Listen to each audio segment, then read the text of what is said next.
Many ancient Greek poems reach us in the form of epitaphs, that is to say, tomb inscriptions.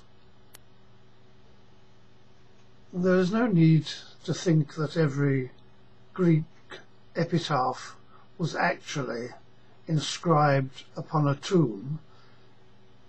It became a literary form, a way of expressing sentiments, so that the epitaphs which dot the Cavafy canon were never, of course, ever actually inscribed anywhere other than by the poet in his notebooks.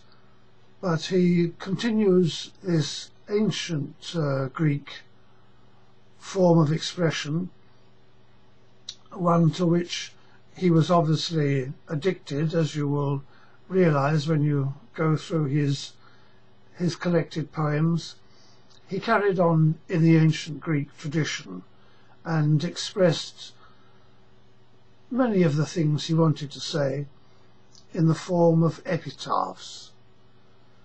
The next two poems I'm going to read, numbers 67 and 68 from the canon, are both, in fact, epitaphs. They both refer to young men who died in their late 20s. One, I think, was 27, the other 28. Probably Cavafy's favourite age. So these two poems are both epitaphs, and both of the young men were Christians. Poem 67 is obviously written for somebody who was a Christian, and poem 68 is written about somebody who obviously converted to Christianity in a little under than a year before he died. So the epitaph celebrates the fact that he died in the faith. Poem 67 is entitled In Athyr. My friend, the Cavafy scholar Evangelos Sesperoglu, notes that the third month of the ancient Egyptian calendar, corresponding to today's October or November, bearing the name of Athyr, goddess of tombs and sensual love, from which it is obvious that Cavafy particularly chose that his young man should die in this most romantic of months, I suppose you could say.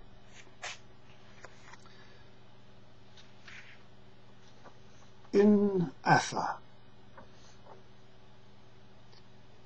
The inscription on the stone was old and worn, some of it obliterated. O Lord Jesus Christ, beloved soul, in Athyr our dear Lefkios fell asleep. He died aged 27.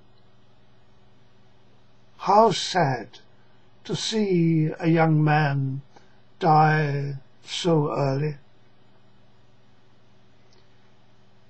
In the damaged part, there's a clear indication that Lefkios was Alexandrian. The epitaph is mutilated here, either by time or by the hand of man, but I can just make out our tears and our great sorrow, tears for a loved, lost friend. How touching that he should have been so missed, Lefkios, who fell asleep in the month of November, or Athyr in the Egyptian.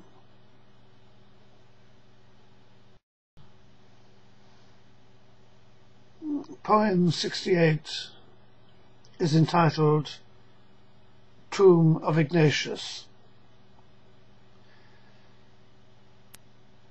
Ignatius having previously been known as Kleon, an Alexandrian, who, when he converted to Christianity, became Ignatius.